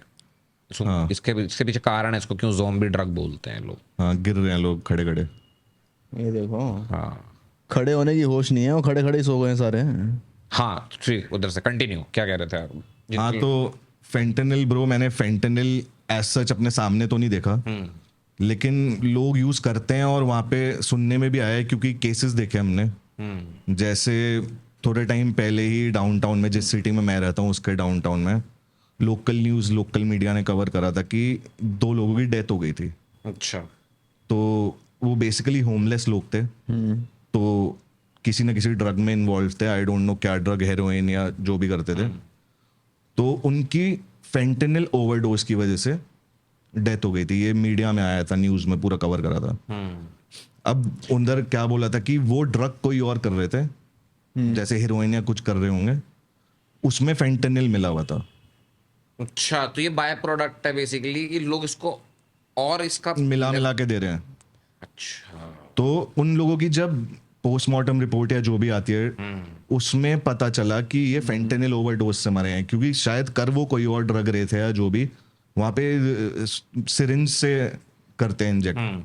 बहुत लोग ऐसे तेरे को दिख जाएंगे, अगर तू जैसे किसी फेमस सिटी में भी, टोरंटो डाउनटाउन में जाएगा, तो देखो यूनियन स्टेशन के आसपास ऐसे कहीं गली में या कहीं शेडी एरिया में लोग दिख जाएंगे सिरिंज विरिंज मारते हुए। चल रास्ते चलते नहीं, जैसे तुम जा रहे हो रास्ते छुपे हुए शेडी जगहों में, पेड़ों वेड़ों के तुम नीचे ऐसे स्ट्रीट पे चलते हुए जा रहे हो, तो जो साइड में गलियां होती है, एलीवेज होते हैं छोटे छोटे, डंपस्टर्स के पीछे लगा ले। एग्जैक्टली, डंपस्टर्स के पीछे या थोड़े शेडी एलीज में, वहां पे खड़े हो गए तो तुम्हें ऐसे दिख जाएगा, तो तुम बस अपना रास्ता चेंज कर लो और दूसरी तरफ सीधा देखे निकलो। तो ये इतना तो इंडिया में अभी नहीं हो रहा है। हम नहीं भाई, वहाँ पे क्या सीन है कि जैसे प्रिजन पॉपुलेशन है या कोई लोग हैं जो टाइम सर्व कर रहे हैं, क्योंकि वहाँ पे तुम इजीली अरेस्ट होके अंदर हो सकते हो। अगर तुम ड्रिंक एंड ड्राइव भी 2-3 बार कर लेते हो यार, रैश ड्राइविंग, बेसिकली यहाँ पे हम रैश ड्राइविंग बोलते हैं, वहाँ पे रेकलेस ड्राइविंग बोलते हैं। तो ऐसे अगर चार्जेस भी मल्टीपल लगे तो भी तुम्हें जेल हो जाती है। तो जो जेल पॉपुलेशन है वो प्रिजन से छूटता है अपना टाइम सर्व करके, तो वो लोग ड्रग्स करने लगते हैं। ये पॉइंट सिस्टम नहीं हो गया कि भाई एक बार पकड़ा तो फाइन, दूसरी बार पकड़ा तो जेल? तो पॉइंट्स भी होता है। कैसे होता है कि डीमेरिट पॉइंट्स मिलते हैं तुम्हें तुम्हारे लाइसेंस पे, कि अगर ड्राइविंग कर रहे हो और डीयूआई करते हो। डीयूआई बेसिकली होती है driving under influence. You are driving under the influence of alcohol, drugs या कुछ भी गांजा वांजा जो भी होता है, उसमें डीयूआई लगता है, तुम्हारा लाइसेंस सस्पेंड हो जाता है। और अगर तुम्हारे कार में कुछ पैराफर्नेलिया मिलता है, ड्रग्स मिलते हैं, तो ऑब्वियसली अरेस्ट हो गए, अंदर जाओगे, तो वो तो कोई सीन ही नहीं है। इसीलिए बोलता हूँ मैं कि लोग कहते हैं ना हम क्यों जॉब कर रहे हैं, क्यों पैसा कमा, इंडिपेंडेंट होना है हमें, इंडिपेंडेंट। दुनिया में कोई इंसान इंडिपेंडेंट नहीं है। तुम ऑफिस जाते हो बॉस की सुनते हो, सोशल लाइफ में आते हो सरकार की सुनते हो, घर जाते हो बीवी की सुनते हो या फिर पेरेंट्स की सुनते हो। फ्री कोई नहीं है, चाहे तुम कनाडा में हो, चाहे तुम अमेरिका में हो, चाहे तुम इंडिया में हो। कहीं ना कहीं से किसी ना किसी ने तुम्हारे गले में एक डाल के ऐसे तुम्हें पकड़ रखा है भाई। तो भाई ये जो फेंटेनिल आ रहा है, ये बिना पावर में जो लोग हैं उन्हें पता चले तो नहीं आ रहा। ऑब्वियसली कहीं ना कहीं एक हाई लेवल ऑफ करप्शन है। जैसे इंडिया में होता है कि छोटी छोटी करप्शन, पुलिस वाले को 500 दे दिए छूट गए और ये सब, वहां पे वो नहीं होता। अगर होती है करप्शन तो हाई लेवल, ऐसे छोटी छोटी करप्शन नहीं होती। हाँ तो CIA करती है करप्शन सीधा। ड्रग्स का तो हमने देखा है कि मैक्सिकन कार्टल्स के साथ मिलके मतलब वो मतलब वो यूएस में बहुत सीन है वैसा। हाँ। ऑफिशियल लिखे हुए हैं। कनाडा का क्या है कि कनाडा में जैसे वीड तो लीगल है, तो उस पे तो कोई प्रॉब्लम नहीं है कि तुम वीड जाके शॉप से ले सकते हो। और वीड खाली फूकने वाला वीड नहीं होता, एडिबल होता है, ड्रिंक होती है, बहुत टाइप के होते हैं। तो वीड लीगल है, बट बाकी ड्रग्स लीगल नहीं है बट इजीली प्रोक्योरेबल है, तुम आसानी से ले पा रहे हो, जो कि बिना करप्शन के नहीं होगा। अगर कोई हायर अथॉरिटीज हैं जो करप्टेड हैं, उन्हीं की वजह से आ रहा है अंदर। ये बफलो के साइड से आते होंगे ना मोस्टली। अब भाई कहीं से भी आ सकते हैं क्योंकि हर जगह से कनाडा ट्रेड करता है, हर कंट्री से। जितना मैंने सुना है या जितना मैंने वाइस की डॉक्यूमेंट्री देखी है, जैसे वैंकूवर का scene, Vancouver British Columbia, Vancouver में ड्रग सीन काफी खराब होता जा रहा है। मतलब ज्यादा लोग ड्रग अब्यूज करते जा रहे हैं वहां पे। अभी रिसेंटली अगर तुम गूगल करो तो मैं मिलेगा, वैंकूवर में या आई गेस पूरे ब्रिटिश कोलंबिया में कोकेन डीक्रिमिनलाइज कर दिया है।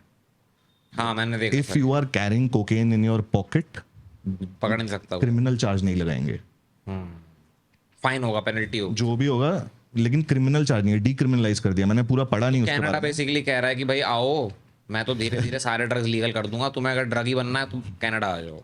वो बात नहीं है, बात ये है कि जैसे वैंकूवर का अगर हम एग्जांपल ले तो फेंटेनिल वहां पे बहुत चलता है वैंकूवर में। और जो मैंने वीडियो देखी थी आज जिन लोगों से बात करी, उन्होंने भी वैंकूवर का नाम लिया क्योंकि वहां पे एक तो तुम हिसाब नहीं लगा सकते कि कितने इमिग्रेंट्स हैं, बहुत इमिग्रेंट्स हैं, ठीक है। और इमिग्रेंट्स जो हैं वो भी ड्रग यूज करते हैं, ठीक है। तो लोकल लोग तो करते ही हैं। वहां पे हाल कैसे खराब हो गया है कि जस्ट बिकॉज डिजीज ना फैले, क्योंकि अगर ये हीरोइन वीरोइन कर रहे हैं तो इंजेक्शन लगाते हैं और वो सेम ही इंजेक्शन कहीं फेंक देते हैं या कोई और लगा लेता है, तो डिजीज फैलता है। तो जैसे इन चीज़ों को बचाने के लिए, तो तुम शॉक हो जाओगे शायद सुन के कि वैंकूवर में गवर्नमेंट सिरिंज देती है उनको। हाँ ये तो अमेरिका में भी है, ये मैंने पढ़ा है। जब बाइडेन सरकार आई थी, गवर्नमेंट सिरिंज देती है ताकि कम से कम डिजीज तो मत फैलाओ। तुम करोगे, हमें पता है तुम ड्रग्स करोगे, कर रहे हो, लेकिन डिजीज नहीं फैलेगा, कॉमन जनता इफेक्ट नहीं होगी उससे। मैं जिस सिटी में रहता हूँ बैरी में, वहां पे भी अगर मैं बस टर्मिनल पे जाता हूँ या कहीं डाउनटाउन में किसी एरिया में जाता हूँ, तो वहां पे नीडल डिस्पोजल बॉक्स लगे हुए हैं। एक बॉक्स लगा हुआ है, उस पर लिखा हुआ है नीडल डिस्पोजल, तो ये so that तुम नीडल यूज कर रहे हो, इसमें फेंको। ये वही चीज होगी ना, अगर आप किसी एक पर्टिकुलर प्रॉब्लम को नॉर्मलाइज कर दोगे किसी जगह पे, तो फिर क्या होगा, वो प्रॉब्लम नहीं रहेगी, फिर वो नॉर्मल कल्चर बन जाएगा उनका वहाँ पे एक टाइम के बाद। सारे बच्चे को फर्क ही नहीं पड़ेगा, उसके बाप माँ को क्या कर रहे हैं। यही तो मैं देख रहा हूँ ना कि जितने ये कनाडा, UK, जर्मनी, मैं कहूँगा इनफैक्ट फ्रांस भी, स्पेन, फ्रांस तो हाँ भाई, ठीक है। अभी US ही अकेला मेरे को दिखता है ट्रम्प के आने के बाद जहां पर कि आप थोड़ा सा देश को बचा सकता है। नहीं तो ये 5 देश में कह रहा हूँ, या तो ये कोलैप्स हो जाएंगे या तो इनमें सिविल वॉर होगा। कनाडा हो नहीं सकता सिविल वॉर क्योंकि पॉपुलेशन उसका साथ नहीं देती, बट जर्मनी और कनाडा पीस लविंग कंट्री है भाई। कनाडा की कभी भी कोई वॉर की हिस्ट्री रिकॉर्डेड नहीं है। कनाडा ने कभी भी किसी देश से वॉर नहीं करी। बट मेरे को ऐसा लगता है उसके पीछे कारण है, कनाडा में कुछ है ही नहीं, मतलब वहाँ ना फर्टाइल लैंड है ना कुछ है, मैं उसको जाके नहीं, ऐसा नहीं है, कनकर करके करूंगा भाई। अगर कनाडा में पहले ट्राइबल्स रहते थे जो इनकी इंडिजीनियस पॉपुलेशन थी, यूके ने आके टेक ओवर करा, उसे अपनी कॉलोनी बनाया जैसे हमें बनाया था, तो आज की डेट में वहां पे क्वींस रूल है, क्वीन या किंग हो गया तो उनका ही रूल है। तो मैं बात भूल गया क्या बोल रहा था। इसी के बारे में बात हो रही थी हमारी कि किस तरीके से वहां पर फेंटनल और ये सारी चीजें जारी हाँ, तो हो रही हैं। यूएस के जितने भी बॉर्डर्स हैं वो बहुत पोरस है, कि मतलब मैंने बफलो का नाम बफलो क्योंकि क्लोजेस्ट है। As soon as Niagara Falls है, नाइग्रा क्रॉस करते हो, यूएस एंटर करते हो, Buffalo is the first big city. तो और मैंने ये भी सुना है कि सबसे ज्यादा जो इलीगल इमिग्रेंट जो वहाँ पे जा रहे हैं ना कनाडा के अंदर, वो बफलो होते हुए ही जाते हैं वो वहाँ पे सारे इतना ये easy- डोंकी वाले, हाँ डोंकी वाले खास करके वो बफलो होते हुए ही जाते हैं। अब डोंकी सीन भी थोड़ा स्ट्रिक्ट हो गया है, क्योंकि एंड में क्या होता था, ये लोग जो डोंकी लेके आते थे ये यहाँ पहुंचते थे और यहाँ पहुंच के असाइलम क्लेम करते थे या रेफ्यूज क्लेम करते थे कि हमें अपनी कंट्री में बचा लो। खतरा है, मेरे को अपनी कंट्री में लाइफ का रिस्क है, मेरे को यहाँ पे रेफ्यूज दो, और उन्हें मिल जाता था easily, because politics was such, या जो भी कह लो, पॉलिटिशियंस ऐसे थे या जो। ईज कर रखा है ना। अब ऐसा हो गया है कि जैसे मेक्सिको से आते थे लोग डोंकी करके, तो अब स्ट्रिक्टनेस उन्होंने इसलिए बढ़ा दी है कि उनके ऊपर आ गया, अब कनाडा हैंडल नहीं कर पा रहा, क्राइसिस में जा रहा है, इन्फ्लेशन 30% हो गया है, हाउसिंग क्राइसिस हो रहा है, रेंटल मार्केट डाउन पे, अपनी बिगेस्ट डाउन पे, रेंट्स बहुत आई हैं। मैं एक कमरे का $650-700 देता हूँ महीने का, just one room, utilities separate, water electricity सब अलग है। तो हमारा यहाँ का कितना होगा ये पूरे के पूरे, अगर हम उसको में आ मुश्किल से 27 या 300 डॉलर मैक्स तो भाई तुम फूड ले लो, जब मैं 2022 दिसंबर में मैं कनाडा गया था, उससे लेके आज 2025 में ग्रोसरी प्राइसेस ट्रिपल हो चुके हैं। दूध का एक बैग आता है, 3 लीटर दूध होता है उसमें, 3 या 4 लीटर, वो $9 का हो गया है। हाँ तो अब वहाँ पे जबरदस्ती इलीगल्स को अंदर लेते आओगे तो क्या होगा, डिमांड बढ़ेगी, सीधी सी बात है। वो भाई वो inflation क्या हो गया बढ़ाएगा। कि कनाडा की जो पावर में लोग थे, जैसे ट्रूडो हो गया, ट्रूडो की government is liberal, they are known to welcome immigrants, ये उनकी पॉलिसी थी कि हम इस साल तक इतने लाख इमिग्रेंट लाएंगे, 500,000 इमिग्रेंट्स लाएंगे, और ये सब वो तो वोट बैंक बनाने वाली चीज है। वोट बैंक तो है ही ऑब्वियसली, बट इमिग्रेंट्स आते ही वोट बैंक तो नहीं बन रहा ना तुम्हारा, क्योंकि इमिग्रेंट आ रहा है, वो वर्क परमिट पे है या स्टडी वीजा पे है, वो वोटिंग कैपेसिटी में अरे मैं बता रहा हूँ, अमेरिका के अंदर जब भी यूएस इलेक्शन हुए थे, बाइडन पता क्या कर रहा था? बाइडन उसने जानबूझ के मैक्सिकन बॉर्डर्स खुले छोड़ रखे थे, वो उनको अंदर लेकर आता था, और फिर ये ग्राउंड पे होते थे दलाल, जो क्या करते थे, उन बंदों को पकड़ते थे, उनको हाथ में प्रॉपर, क्योंकि भाई सरकार में हूँ मैं, at the end of the day मेरी एडमिनिस्ट्रेशन को जो ये है लास्ट में ग्रीन कार्ड जो है इशू करना है, उनको सिटीजनशिप दे रहे हैं। उनको सिटीजनशिप मुफ्त में चुपचाप कि भाई तुम आए हो, लिख दिया कि 5 साल पहले आया था, ले जा वोट कर डेमोक्रेट्स के लिए। ये कनाडा के अंदर भी फुल पावर हो रहा हो सकता है, कोई बड़ी बात नहीं है, पॉलिटिक्स बहुत गंदा कीचड़ है और हर जगह फैला हुआ है, तो कोई बड़ी बात नहीं है वो भी करते हो।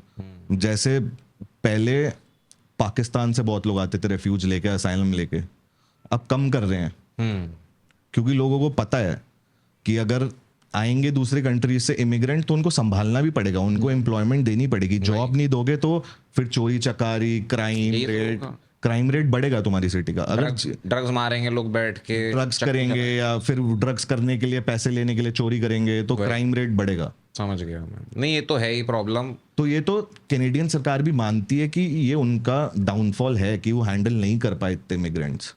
जैसे ऑस्ट्रेलिया है, ऑस्ट्रेलिया ने आई गेस 2014 या 2016 में इमिग्रेंट्स का इनफ्लो बहुत कम कर दिया था, क्योंकि उनको पता था कि नहीं हैंडल कर पाएंगे। इमिग्रेंट्स के लिए इंफ्रास्ट्रक्चर चाहिए, तुम्हें हाउसिंग देनी पड़ेगी, सस्ता खाना देना पड़ेगा, जॉब्स देनी पड़ेंगी, वो तुम कहाँ से दोगे? वही और जिन लोगों के पास जॉब नहीं होंगी फिर वो ऐसे क्राइम करेंगे। ये तो है ही। चलिए यहाँ थोड़ा कम बचा हुआ है हमारे पास, मैं आखिरी हम मुद्दे पर आएंगे। कुणाल जी आज पहली बार स्टूडियो में आए तो तूफान आ गया, और जैसे ही भारत में उतरे यहाँ देश में तूफान आ गया। इंडिया पाकिस्तान का युद्ध वैसे सीज फायर हो चुकी है, मगर मानते कहाँ हैं वो सीज फायर को? वो कभी, मैं तो उसको, मैं सीज फायर को सीज फायर भी नहीं मानता टू बी ऑनेस्ट। मैं तो मुझे लगता है वी आर, इंडिया और पाकिस्तान 24/7 पिछले 75 सालों से वॉर पे ही है दो देश। और अभी भी वाइल वी आर टॉकिंग वो सीज फायर तोड़ ही रहे होंगे, और क्या, कहीं ना कहीं से घुस रहे होंगे, गोली चला रहे होंगे। वही तो मैं यही पूछना चाहूँगा, देश आए वापस आप इतने सालों के बाद, और यहाँ आते ही दिख रहा है कि देश जो है लड़कट मरने के लिए खड़ा हुआ है। पाकिस्तान के ऊपर पहले क्या टिप्पणी है? भाई देखो, है तो अपना ही देश, ठीक है, हम में से ही निकल के गए, और पाकिस्तानी भी हैं तो हमारे जैसे इंसान ही। अब कनाडा में तुम रहते हो तो कोई डिफरेंस नहीं है, सब लोग प्यार से रहते हैं, कोई ऐसे लड़ाई झगड़े नहीं होते, कुछ नहीं होता, कुछ फ्यूड्स नहीं होते। लेकिन अब अगर तुम ऐसे देखो इंडिया पाकिस्तान की सिचुएशन, तो वो तो टाइम टू टाइम वर्स होती जा रही है, और वो हमें दिख रहा है कि किन गंदी गंदी टैक्टिक्स पे वो उतर आए हैं। शर्म ही नहीं रह गई है भाई। कर रहे हैं, विच इज नॉट कूल। और मतलब वो अब भाई उसके डिफेंस मिनिस्टर ने बोल दिया CNN पे किसी पे बोला ना डिफेंस मिनिस्टर ने कि we have been doing this dirty work for US and Britain and the West for 3 decades 30 years। वो मान गया, तो उन्हें पता है वो कर रहे हैं। लेकिन यही है कि अब जैसे पाकिस्तानी लोग, जितने लोग पाकिस्तान से बाहर निकल के बाहर सेटल हैं, जो भी वहाँ अमीर लोग हैं, मिलिट्री वाले हैं, इंडस्ट्रियलिस्ट, ब्यूरोक्रेट, जो भी अमीर लोग हैं, उनकी सबकी फैमिली बाहर है। वो डर ही नहीं है। पाकिस्तान में कोई रहता नहीं है। अभी वो जो डिफेंस मिनिस्टर है क्या है, जिसकी ऐसे दाढ़ी है मूछे नहीं है, वो कुछ बोल रहा था, फॉरेन अफेयर मिनिस्टर या जो भी है, ख्वाजा हाँ, उसकी अगले दिन इंग्लैंड की वीडियो आई है, वो वहां बैठा हुआ है। तो हमें सोशल मीडिया पे दिख रहा है ये लोग बोल रहे हैं, ये पाकिस्तान में बैठे ही नहीं है। मेन जनता पाकिस्तान में है ही नहीं वो। और वहां पे वैसे भी पॉलिटिशियंस की, ब्यूरोक्रेट्स की कोई औकात नहीं है, मिलिट्री वाले चला रहे हैं भाई। और जो वो चाहते हैं वो करते हैं। जिसको चाहे अंदर कर देते हैं, इमरान खान को, या अभी उन्होंने अपने मिलिट्री चीफ को अंदर कर दिया है। वो भी अफवाह ही है, मेरे को नहीं पता, अभी तक कोई कंफर्म्ड रिपोर्ट्स नहीं आई हैं उसके ऊपर कि वहाँ चल क्या रहा है। कंफर्म रिपोर्ट आएगी भी नहीं, क्योंकि अगर कंफर्म रिपोर्ट आएगी तो वो उसको खुलेआम डिनाई करेंगे। वो तो यही नहीं मान वो रहे, करने में थोड़ा टाइम थोड़ी लगेगा कि हमने 9 टेररिस्ट कैंप उड़ा दिए। वो तो आगे से बोल रहे हैं कि पाकिस्तान ने 5 प्लेन गिरा दिए इंडिया 5 या जितने भी। वो सब झूठ है, सब प्रोपोगेंडा है। वो उनको पता है कि भाई हम अपना क्लेम, देखो यही है ना, देखो भारत सरकार जब आती है ना तो बोलती है कि भाई देखो हमारा इतना इतना नुकसान हुआ, सामने इतना इतना नुकसान हुआ। पाकिस्तान की जब सरकार आती है तो एक ही चीज़ बोलती है, भाई हमारा कोई नुकसान ही नहीं, उनका नुकसान हो गया। सोशल मीडिया के वीडियो से इन्फॉर्मेशन लेके वही अपने चक्कू मेरे में घोपा, पार्लियामेंट में बोल देते हैं। पाकिस्तान वो है जो कहेगा भाई चक्कू मेरे में घोपा, लेकिन दर्द उसको हुआ था। उसको पता है कि मैंने चक्कू घोपा है, लेकिन वो मानेगा नहीं कि मेरे को दर्द हुआ। दर्द भी उसी को हुआ जिस चक्कू अंदर मारा है उसमें। ये पाकिस्तान की लैंग्वेज है बोलने का, उसका तरीका है समझाने का चीज़ों को। भाई बेसिकली पाकिस्तान क्या है आज की डेट में, पहले ऑब्वियसली अच्छा रहा होगा या जो भी रहा होगा, आज की डेट में पाकिस्तान में जो सिचुएशन है, जितनी मेरे को पता है कि पाकिस्तान के लोकल लोग भी मारे के खुश नहीं है। और क्या, उनको खाना नहीं मिल रहा, उनको साफ पानी नहीं मिल रहा, उनके पास LPG गैस नहीं है। पॉलिथिन में, देखिए वीडियो वायरल हुई थी, पॉलिथिन में LPG गैस भर के लेके जाने, कुकिंग गैस। तो Pakistan is at its high point, मतलब इससे ज्यादा पाकिस्तान खराब हो ही नहीं सकता। लोएस्ट, इसके बाद मतलब लोएस्ट पॉइंट कह लो, हाई पॉइंट कह लो इन टर्म्स ऑफ टेररिज्म, या वो टेररिज्म में हाईएस्ट, यस। तो इससे ज्यादा खराब हो नहीं सकता। इसके बाद यही होगा कि वो टेररिस्ट पाकिस्तान में ही बम फोड़ेंगे और अपने ही देश को खत्म कर देंगे। वो भी शुरू हो चुका है, वो भी शुरू हो रहा है, वो भी अंदर अंदर होता रहता है। हाँ, बलूच हम यहाँ से इंडिया वाले मार रहे हैं उनकी, वहां से बलोच वाले मार रहे हैं। और ऊपर भी बहुत सारे तालिबान के जो फैक्शंस थे, पाकिस्तान के जो तालिबान वगैरह, वो भी अब शुरू हो चुका है। तो आप देखो अफगानी जो लोग हैं, हाँ, अफगानी लोग पाकिस्तानियों को बिल्कुल नहीं पसंद करते। नहीं, वो पश्तून और पर्शियन लोग हैं, वो इनको आप उनको बोलो हम हिंदी हैं, इंडिया से आए हैं, ऐसा कुछ बोलो, वो आपको भाईचारा पूरा दिखाएंगे, घर लेके जाएंगे, सब अपनी मेहमान नवाजी दिखाएंगे। पाकिस्तान को वो नहीं पसंद करते, पत्थर ही मारेंगे सीधे। भाई सबको पता है पाकिस्तान यार टेररिज्म पैदा कर रहा है, उसे बढ़ा रहा है, उसे सारे दुनिया में फैला रहा है, ये सबको पता है, फैक्ट है। ये सिर्फ और सिर्फ देश इसलिए बचा हुआ है कि इसके ऊपर कोई उंगली नहीं करता। वो एक कारण है बस, कि इस पे न्यूक्लियर वेपन्स हैं। अगर इसके हाथ से वो छीन लो ना आज, अगर इसके हाथ से न्यूक्लियर वेपन आप ले लेते हो, मैं बता रहा हूँ विद इन 24 आवर्स ये देश कोलैप्स कर देगा। ऑलरेडी कोलैप्स कर रहा है। और न्यूक्स की जहां बात आ गई, न्यूक्स बेसिकली जैसे तुम्हारे पास 200 न्यूक है, होंगे, तुम न्यूक्लियर पावर हो, तुम्हारे पास 200, 180 हमारे पास भी है। और न्यूक्लियर बॉम्ब्स जो होते हैं उनकी टनेज मैटर करती है, कितना मटेरियल वो कैरी करते हैं, जहां गिरेंगे वो कितने सरफेस एरिया को तबाह करेंगे, वो मैटर करता है। तुम हमने छोटे छोटे 1-1 टन के न्यूक मार लो, हम एक मारेंगे, तुम्हारा आधा पाकिस्तान खत्म हो जाएगा। वही तो बात है। मैं एक दिन बैठ के ये अनुमान लगा रहा था कितने मेगा टन का बम लगेगा, कितना इंडिया के पास होना चाहिए, और मैं लास्ट में कैलकुलेशन पे आ गया, हमें 4 बम चाहिए बस इंडिया को, और पूरा पाकिस्तान समाप्त है। लेकिन प्रॉब्लम फ्लैट हो जाएगा भाई, फ्लैट हो जाएगा। लेकिन उसकी प्रॉब्लम ये है कि हम पाकिस्तान तो फ्लैट कर देंगे, उसके बाद इंडिया का पूरा वेस्ट पार्ट और पूरा का पूरा ईरान और अफगानिस्तान का भी बहुत हिस्सा, सदर्न हिस्सा, शायद अनहैबिटेबल हो जाएगा अगले 100-200 सालों तक।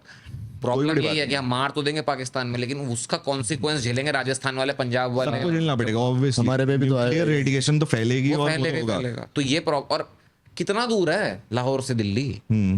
जब वहां चेरनोबिल में कांड हुआ था, मतलब उसका रेडिएशन का जो मीटर था वो जर्मनी तक पहुंच गया, स्वीडन तक पहुंच गया था।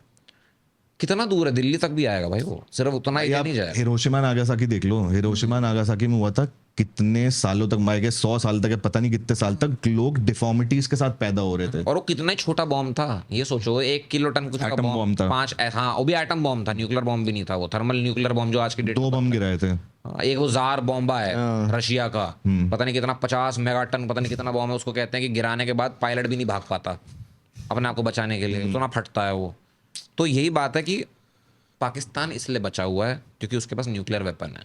आप उसके हाथ से न्यूक्लियर वेपन छीन लो, मैं लिख के दे रहा हूँ, कल अमेरिका अटैक कर देगा। भाई पाकिस्तान एक और चीज की वजह से बचा हुआ है कि हिंदुस्तान शरीफ है, भारत कभी पहले नहीं मारता, ये हमारी हिस्ट्री रही है, ये हमारी आर्म फोर्सेस की हिस्ट्री रही है। हमने किसी भी देश पे पहले अटैक नहीं करा, हमारी दया की वजह से बचा। चाहे इंडो चाइना वॉर हो, चाहे इंडो पाक वॉर हो, पहले उधर से अटैक होता है और हम रिटेलिएट करते हैं। हम पीस लविंग कंट्री है, या हमारा कल्चर, हमारा धर्म, या जो भी तुम कह लो, हमारा कॉन्स्टिट्यूशन, हमारी आर्मी पहले अटैक करती ही नहीं, ये हमारी पॉलिसी है। जो हमारा देश सिखाता है ना, हमारे देश का कल्चर ही रहा है कि हम ज्ञान के लोग हैं, इंडिया ज्ञान का देश है, हम ज्ञान हजारों सालों से हम ज्ञान बाहर देते रहे हैं और ज्ञान अंदर लेकर आए हैं, चाहे वो कोई भी क्यों ना रहा हो। दुनिया की सबसे बड़ी लाइब्रेरी इंडिया के अंदर हुआ करती थी नालंदा में, नालंदा, तक्षशिला, ठीक है, पूरी दुनिया आती थी वहाँ पढ़ने के लिए। हमारा वही कल्चर आज भी, जो मुझे लग रहा है कि बीजेपी और मोदी जी जो दिखाना चाह रहे हैं दुनिया के सामने कि इंडिया क्या है, वो ये है।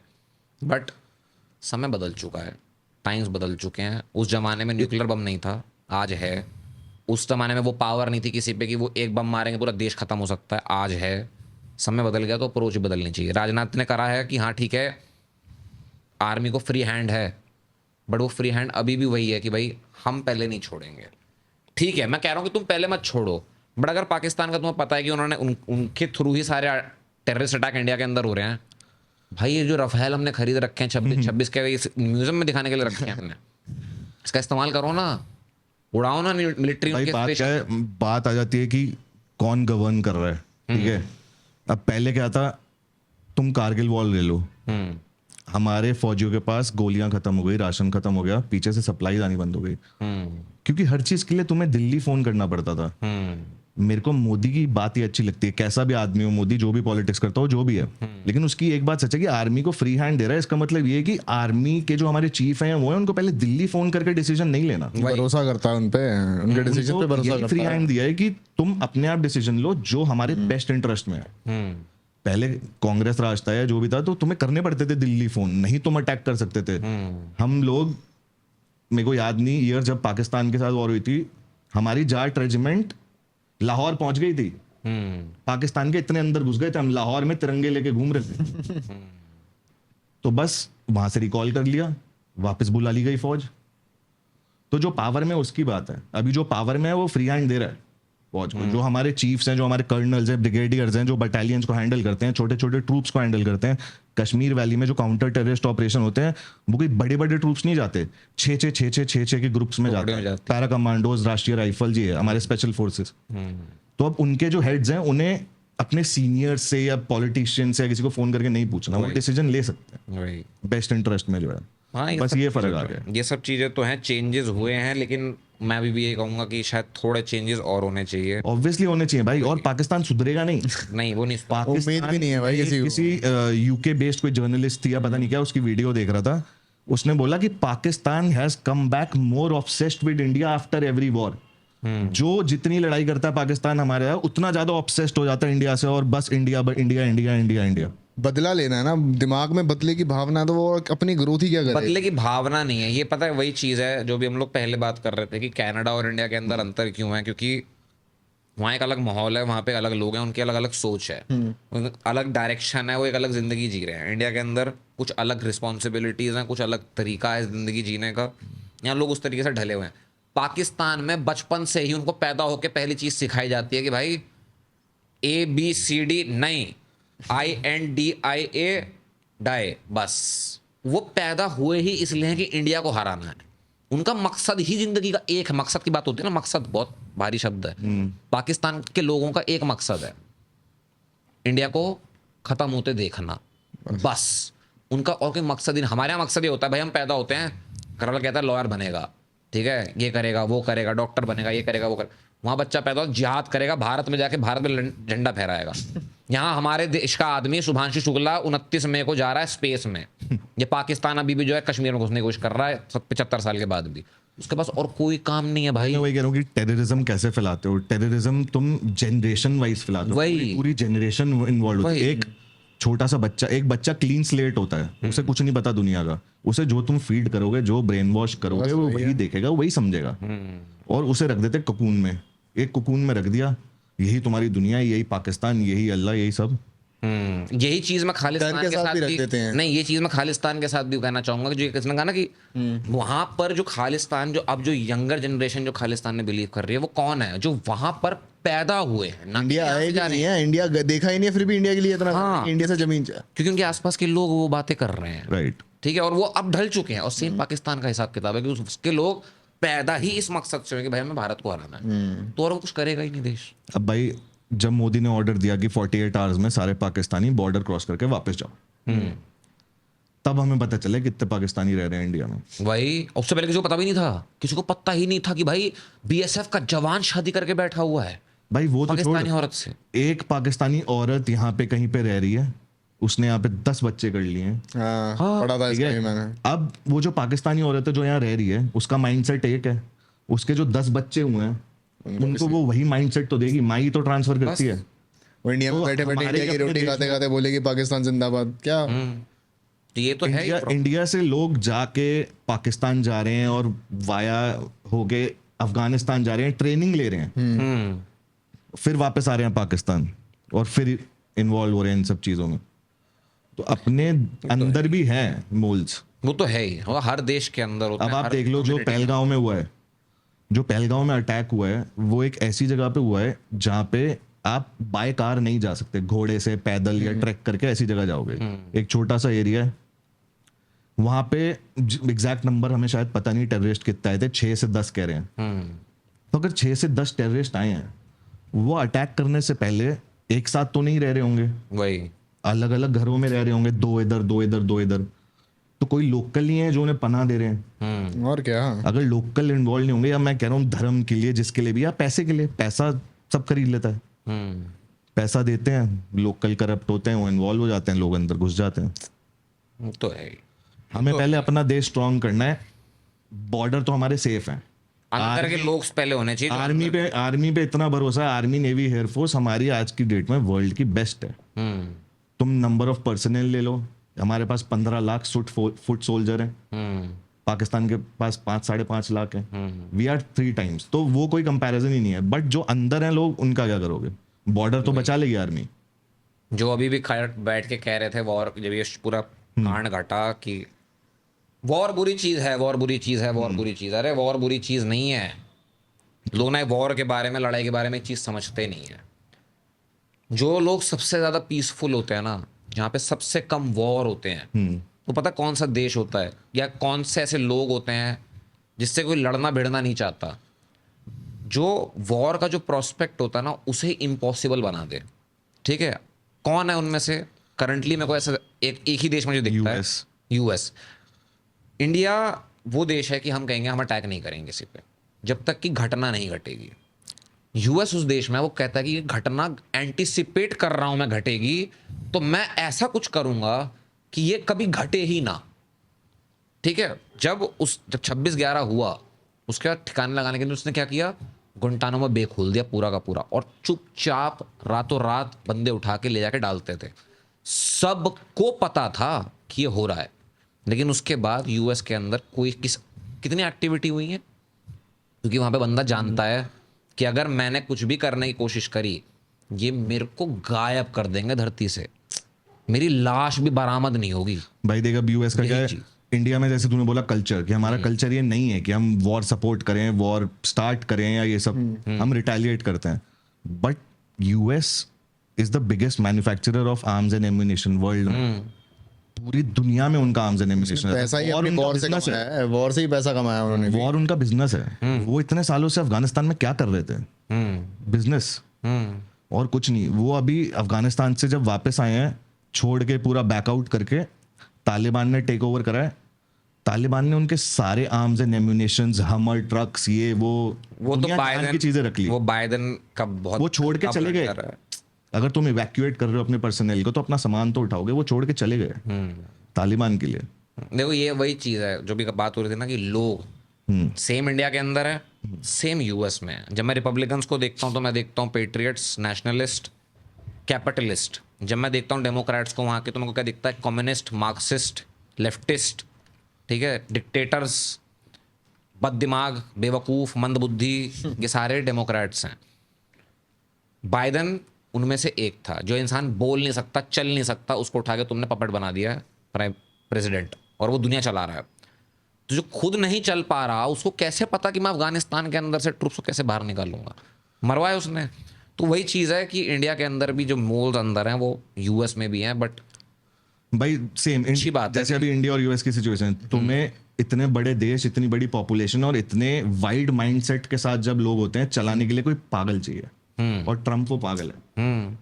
वैसे ही मोदी आया तो मोदी को लोग ऐसे ही नहीं पसंद कर रहे, वो डिसीजन ले रहा है। उसने 370 हटाया, वही मतलब डिसीजन लेने पड़ते हैं। अगर तुम डिसीजन नहीं लोगे, हर बार सीज फायर कराते रहोगे, पीस ट्रीटीज करते रहोगे, और ये वही तो तुम्हारे ऊपर अटैक वही इमेज रह जाएगी, ये डर के बैठ गए हैं। तुम्हारे ऊपर अटैक होगा बार बार। वही सीज फायर थोड़ा सा लोगों को खटका, लेकिन ठीक है, अब जो है भारत सरकार का डिसीजन, हम उसे ही मानते हैं।